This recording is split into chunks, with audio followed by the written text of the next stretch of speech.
सभी के व्युत्पत्ति की ई पाठशाला में मैं आपका बहुत स्वागत करती हूं। तो बच्चों, हमने कुछ ऑक्सीकरण संख्या जिसे ऑक्सीडेशन नंबर बोलते हैं उस पर कुछ आधारित प्रश्नों को किया। तो उस प्रश्नों में हमने समझा कि किस प्रकार हम किसी तत्व का ऑक्सीडेशन स्टेट, ऑक्सीकरण संख्या किसी यौगिक से निकाल सकते हैं। तो हमने उस पर आधारित कुछ प्रश्न किया। तो आइए हम एक और प्रश्न करते हैं और आगे बढ़ते हैं। जैसे यहां पर मैंने आपको बोला कि क्रोमियम का ऑक्सीकरण संख्या यानी ऑक्सीडेशन स्टेट निकाल के दिखाओ। तो आप यहां पर क्या करोगे, आप करोगे 2x, यहां पर होगा आपका -7 × 2 इज इक्वल टू -2। आप पूछोगे मैम यहाँ पे -2 क्यों दिया? क्योंकि अगर आप इस यौगिक को देखो तो यहां पर इस यौगिक पर कोई आवेश नहीं था, इसलिए हमने 0 लिखा था। लेकिन यहां पर आप ध्यान से देख सकते हैं कि यहां पर है -2, इसलिए यहां पर हम इज इक्वल टू में -2 लिखेंगे। इसके बाद हम अगर इसकी वैल्यू को कैलकुलेट करें तो हमें मिलता है +6। तो इस तरह हमें पता चला कि क्रोमियम यहां पर क्रोमियम +6 में प्रेजेंट है। यहां पर क्रोमियम +6 में प्रेजेंट है। बहुत अच्छी चीज है। आगे बढ़ते हैं, कुछ बहुत इंपॉर्टेंट क्वेश्चन करने हैं।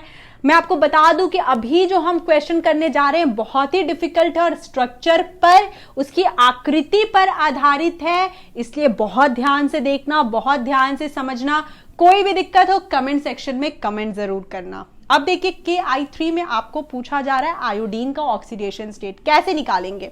सबसे पहले अगर हम इसका ऑक्सीडेशन स्टेट निकालेंगे तो बच्चों हम क्या करेंगे, K के लिए हम लेंगे +1 जो कि हम जानते हैं। यहां पे हम लेंगे प्लस, क्योंकि आयोडीन का निकालना है, हमें पता नहीं है, हमें आयोडीन के बारे में पूछ रहा है, तो हम लिखेंगे +3x = 0। यहां पे हम लिखेंगे +3x = 0। x की वैल्यू आ जाएगी -1/3। अब ये क्या हो गया, -1/3? ये कैसे पॉसिबल है? क्या आयोडीन का ऑक्सीडेशन स्टेट आपने कभी -1/3 सुना है?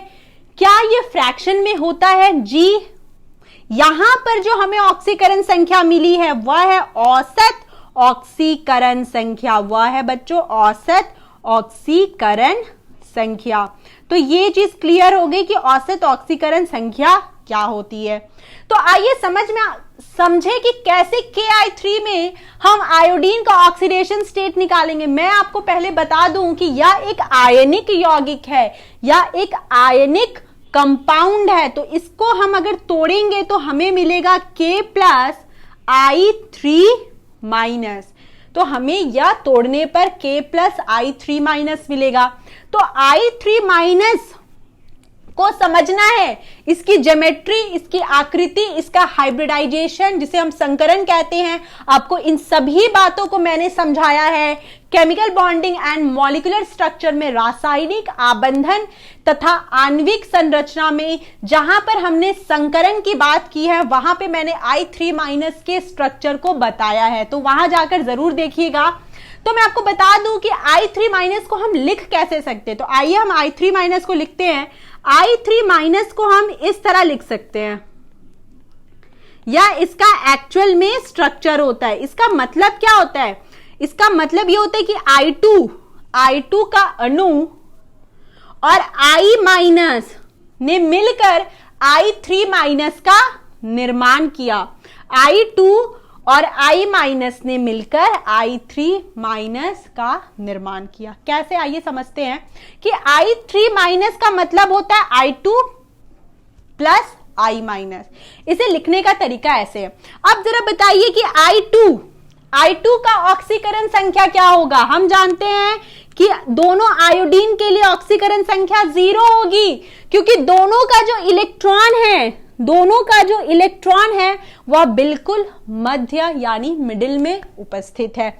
तो इसकी ऑक्सीकरण संख्या हो गई 0। यहां पर आयोडीन की बात कर ले, इसकी ऑक्सीकरण संख्या हो गई -1। तो हमसे प्रश्न में पूछा था कि आयोडीन की ऑक्सीकरण संख्या बताइए, तो हम यहां पे आंसर लिख रहे हैं कि आयोडीन की ऑक्सीकरण संख्या यहां पर हमें जो प्राप्त हुई है वह है 0,0 -1। यहां पे हमें ये ऑक्सीडेशन संख्या प्राप्त हुई, आप देख सकते हो बच्चों। तो यहां पर ज्योमेट्री यानी स्ट्रक्चर का कितना इंपॉर्टेंस है आप देख सकते हैं। नेक्स्ट प्रश्न की ओर जाते हैं। यहां पर H2SF4O6 के बारे में पूछा जा रहा है। यहां पर आपसे सल्फर के ऑक्सीडेशन स्टेट के बारे में कैलकुलेट करते हैं। 2x यहां पे होगा प्लस, सॉरी बच्चों यहां पे 2x नहीं +2 होगा, इसे रफ करते हैं। 2 + 4x - 12 = 0। x की वैल्यू कैलकुलेट करेंगे तो आएगा 2.5।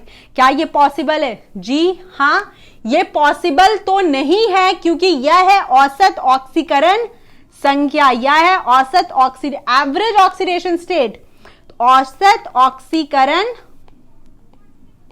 या औसत ऑक्सीकरण के बारे में बताता है। तो रियल में सल्फर का क्या है वो हम कैसे निकालेंगे? उसको निकालने के लिए पहले ड्रॉ करना होगा स्ट्रक्चर।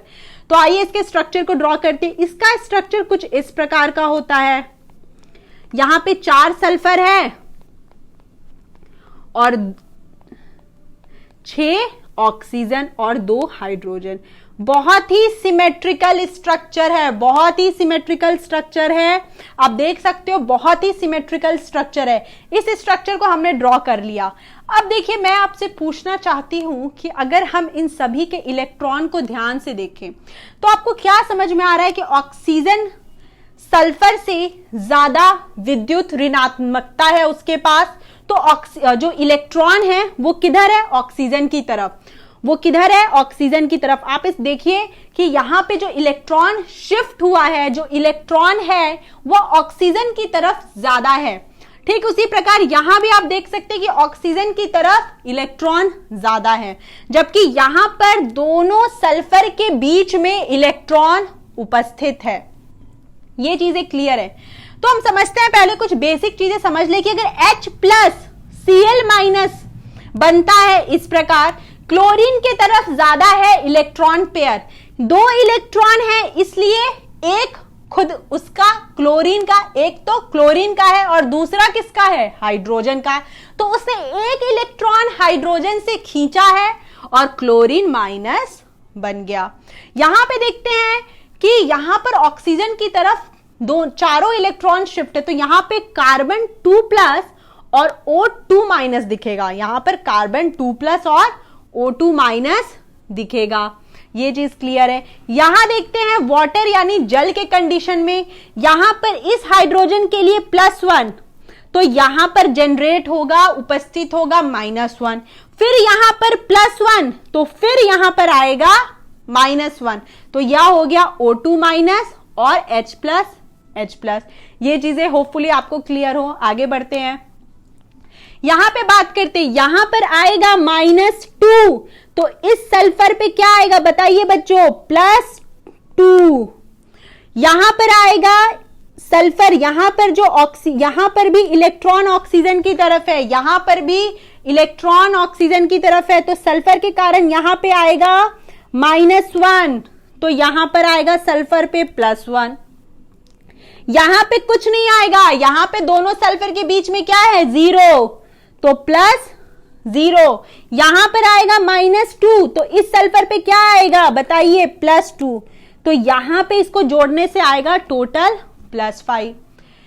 इस सल्फर की बात कर लेते हैं। इस सल्फर यहां पे दोनों इलेक्ट्रॉन बीच में है तो 0, यहां पे भी दोनों इलेक्ट्रॉन बीच में है तो 0। यहां पे देख ले कंडीशन, यहां भी 0 + 0। यहां पे इस सल्फर की बात कर देते हैं, यहां पे -2, तो यहां पे सल्फर पे आया +2। यहां पर -2 सल्फर पर आया +2। यहां पर ऑक्सीजन की तरफ इलेक्ट्रॉन की शिफ्टिंग है, तो यहां पे आएगा -1, तो यहां सल्फर पे आएगा +1, तो यहां आ गया +5। ऑक्सीजन की बात करते हैं, सल्फर के कारण था -1 जो हमने ऑलरेडी लिख दिया है। हाइड्रोजन के कारण आएगा -1 और +1, तो ऑक्सीजन पे जो वैल्यू आएगी -2 आएगी। यहां पर भी हाइड्रोजन पे +1 और ऑक्सीजन पे -1, तो यहां भी वैल्यू आ जाएगी -2। सल्फर का ऑक्सीडेशन स्टेट आया है +5, 0, 0 और +5। होपफुली आपको ये समझ में आया है कि कैसे हमने यहां पर ऑक्सीडेशन स्टेट कैलकुलेट किया है। यहां पर आप इस लेक्चर को बार बार देखिए, समझिए इसके प्रश्न को समझने की कोशिश करिए। आगे बढ़ते हैं, Fe3O4 का केस देखते हैं। यहां पर Fe3O4 के लिए हम लिखते हैं, आपको Fe का निकालना है तो 3x और ऑक्सीजन का निकालना है तो हमने कर दिया -4 इंटू 2 इज इक्वल टू 3, तो x इक्वल टू 8/3। क्या ये पॉसिबल है? जी हाँ, ये पॉसिबल नहीं है। तो इसको कैसे लिखेंगे? Fe3O4 का मतलब जो एक्चुअल में रियलिटी है, जो सही Fe3O4 का स्ट्रक्चर है वो है FeO.Fe2O3। इसको जोड़कर ये आता है Fe3O4। तो यहां पर FeO में देखते हैं कि अगर यह x है तो यहां पर ये -2 होगा, तो यहां पे इसको करेंगे सॉल्व तो आएगा x इक्वल टू +2। मतलब यहां पे ये आयरन है +2। यहां पे देख लेते हैं बच्चों, ये होगा 2x -6 equal to 0, x equal to +3। मतलब यहां पे Fe के दो ऑक्सीडेशन स्टेट मौजूद है, +2 और +3। बहुत इंपॉर्टेंट क्वेश्चन है, एग्जाम में आ सकता है, मैं बता रही हूं, बहुत इंपॉर्टेंट क्वेश्चन है। यहां पे हम 3-4 बहुत ही इंपॉर्टेंट क्वेश्चन को डिस्कस किए हैं। H2SO5 को देखते हैं। H2SO5 में देखिए यहां पर -2 होगा, तो यहां पर सल्फर पे कितना आएगा बताइए? +2। यहां पर ऑक्सीजन पे आएगा -1, तो सल्फर पे आएगा +1। यहां पर ऑक्सीजन पर आएगा -1, तो सल्फर पे आएगा +1। तो यहां पर अगर आप इसको जोड़ लें तो आपको मिल जाएगा +4। यहां पे आपको मिल जाएगा +4।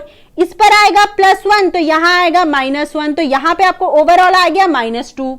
यहां पे हम देखते हैं ऑक्सीजन के कारण यहां पे +0, यहां पे +0, पर इस हाइड्रोजन के कारण +1 और इस ऑक्सीजन पे आएगा -1, तो यहां पे -1। तो यहां पे सल्फर के बारे में देखते हैं, सल्फर के बारे में देखते हैं, तो यहां पर हमें मिल रहा है +4, ऑक्सीजन हमें मिल रहा है -2 का, एक ऑक्सीजन हमें मिल रहा है -1, -1, हाइड्रोजन मिल रहा है हमें +1। बहुत इंपॉर्टेंट क्वेश्चन है, देख लीजिए, इसे सॉल्व करिएगा बार बार, आपको ये बहुत इंपॉर्टेंट क्वेश्चन है, खुद से भी सॉल्व करिए और बताइएगा। यहां पे देखिए, यहां पे फ्लोरीन होगा -1, ऑक्सीजन होगा +1, यहां पे फ्लोरीन होगा -1, ऑक्सीजन होगा +1। तो यहां पे ऑक्सीजन का जो ऑक्सीकरण संख्या है OF2 में मैं बता दूं, फ्लोरीन की विद्युत ऋणात्मकता सबसे ज्यादा होती है, तो यहां पर फ्लोरीन हमें मिला है -1 में। यहां पर देखिए ये होगा +1, ये होगा -1। ठीक इसी प्रकार इस ऑक्सीजन के कारण +0, यहां पे भी 0, यहां पे ये होगा +1, तो ये होगा -1। तो यहां पर ऑक्सीजन -1 ऑक्सीकरण संख्या दे रहा है और हाइड्रोजन दे रहा है +1। बहुत इंपॉर्टेंट क्वेश्चन हम सॉल्व कर रहे हैं। ये सारा जो क्वेश्चन अभी मैंने लिखा है, इन सभी का आंसर आपको कमेंट सेक्शन में डालना है, इन सभी का आंसर आपको कमेंट सेक्शन में डालना है। हमने ऑलरेडी सॉल्व कर लिया है। यहां पर मैं आपको कुछ क्वेश्चंस का आंसर बता दूं। यहां पे ये Fe+2 है, यहां पर ये कॉपर +2 स्टेट में आएगा, यहां पर आपको कॉपर